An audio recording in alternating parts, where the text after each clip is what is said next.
Assalamualaikum warahmatullahi wabarakatuh. Nah, kali ini kita akan melanjutkan belajar kita pada pembelajaran IPS kelas 7, yaitu pada semester 2 bab 3 tentang aktivitas manusia dalam memenuhi kebutuhan pada materi hubungan antara kelangkaan dengan permintaan penawaran untuk kesejahteraan dan persatuan bangsa Indonesia. Nah, mari kita simak bersama-sama. Oke, sebelumnya, kalian kan sudah belajar tentang kelangkaan. Masih ingatkah kalian dengan pengertian dari kelangkaan? Hayo, apakah ada yang masih ingat? Iya, benar sekali. Kelangkaan merupakan persoalan ekonomi yang paling mendasar dikarenakan apa? Keinginan manusia yang tidak terbatas dengan ketersediaan sumber daya yang sangat terbatas. Oke, dari sini paham ya? Faktor-faktor penyebab kelangkaan itu apa ya? Oke. Yang pertama, perbedaan letak geografis, sehingga sumber daya alam tersebar tidak merata. Misalnya, ada daerah yang banyak sumber daya alamnya, yang daerah tersebut dalam kategori subur. Pun ada daerah yang kurang memiliki potensi sumber daya alam yang banyak, dan daerah tersebut berpotensi daerah kurang subur. Nah, perbedaan geografis ini sangatlah berpengaruh pada kekayaan sumber daya masing-masing daerah. Selanjutnya yang kedua, yaitu pertumbuhan penduduk lebih cepat dibanding dengan pertumbuhan barang produksi. Nah, sehingga menimbulkan kesenjangan antara kebutuhan dengan persediaan barang dan jasa. Yang ketiga, itu keterbatasan kemampuan produksi barang. Dan yang terakhir adalah perkembangan teknologi yang tidak sama. Misalnya, di beberapa negara maju, perkembangan teknologi mengalami perkembangan yang sangat cepat. Pun sebaliknya, pada negara-negara berkembang justru mengalami perkembangan teknologi yang sangat lambat. Nah, hal tersebutlah yang dapat menyebabkan terjadinya suatu kelangkaan. Oke. Nah, terbatasnya sumber daya mendorong manusia melakukan segala usaha agar dapat memenuhi kebutuhan hidup. Nah, faktor penyebab kelangkaan tadi dapat menimbulkan penawaran dan permintaan terhadap barang dan jasa. Penawaran terhadap barang dan jasa akan melimpah terjadi pada daerah yang kelebihan hasil produksi. Misalnya, kelebihan penawaran tersebut dapat mengakibatkan harga barang pada daerah tersebut menjadi murah. Pun sebaliknya, pada daerah yang kekurangan sumber daya akan menyebabkan kelebihan permintaan, sehingga harga barang pada daerah tersebut menjadi mahal. Nah, untuk mengatasi kelebihan penawaran pada daerah yang kelebihan sumber daya dan kekurangan pada daerah yang kurang sumber daya, maka dapat dilakukan distribusi barang dan jasa. Nah, masih ingatkah kalian apa yang dimaksud dengan distribusi? Ayo. Ya, benar sekali. Distribusi adalah kegiatan menyalurkan barang dari produsen kepada konsumen, baik secara langsung maupun tidak langsung. Oke, dari sini paham ya? Oke. Nah, apa kaitan antara pasar dengan distribusi? Sesuai dengan fungsinya, pasar merupakan tempat promosi, distribusi, dan pembentukan harga. Pasar merupakan tempat terjadinya transaksi jual beli.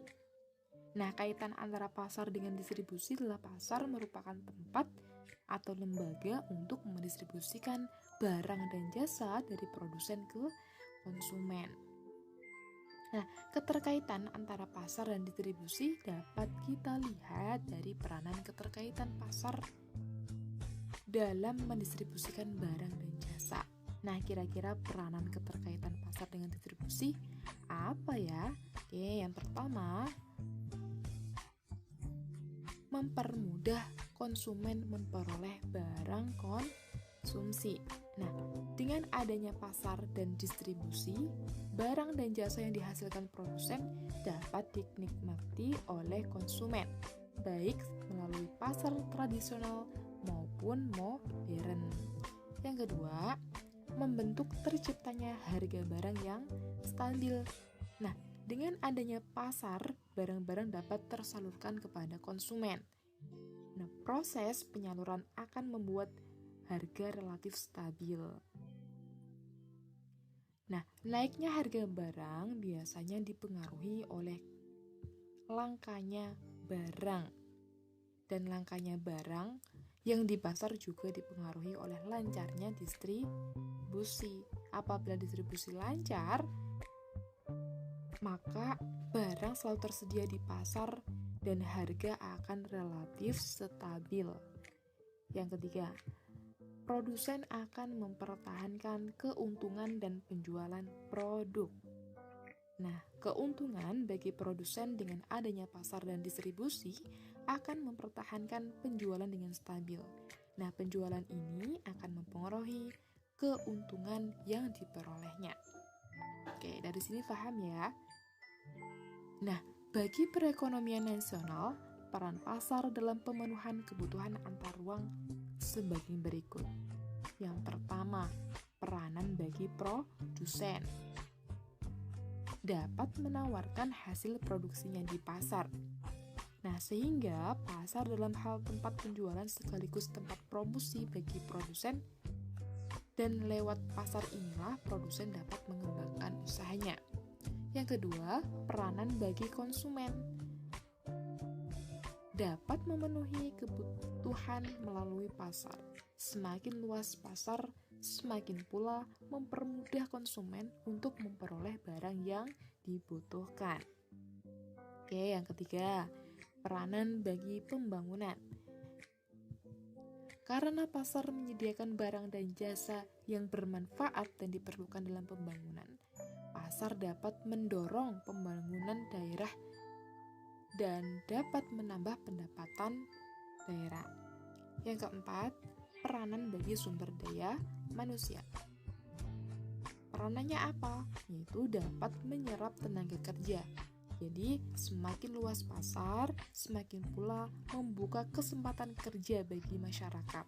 Artinya, dapat menyerap tenaga kerja dan dapat mengurangi pengangguran. Oke. Nah, kira-kira cara mengatasi kelangkaan itu bagaimana ya? Yang pertama, menghemat penggunaan sumber daya alam. Yang kedua, memelihara sekaligus melestarikan sumber daya alam dengan kontrol yang baik. Yang ketiga, menciptakan alat pemuas baru berupa barang pengganti atau yang biasa disebut dengan barang substitusi. Dan yang keempat, yaitu meningkatkan pengelolaan dari berbagai macam sumber daya alam sehingga akan lebih bermanfaat untuk kehidupan manusia. Nah, ketersediaan sumber daya antar daerah itu tidak sama. Ada sebagian daerah yang kelebihan sumber daya dan ada sebagian daerah lain yang kekurangan sumber daya. Nah, untuk mewujudkan rasa syukur kita kepada Tuhan Yang Maha Esa, alangkah baiknya apabila kita memanfaatkan sumber daya tersebut dengan sebaik-baiknya, yaitu dengan selalu menjaga kelestarian, menjaga lahan agar tetap subur, dan menjaga keseimbangan ekosistem. Nah, mungkin sampai sini saja materi kali ini. Semoga bermanfaat dan tetap semangat belajar. Oke? Wassalamualaikum warahmatullahi wabarakatuh.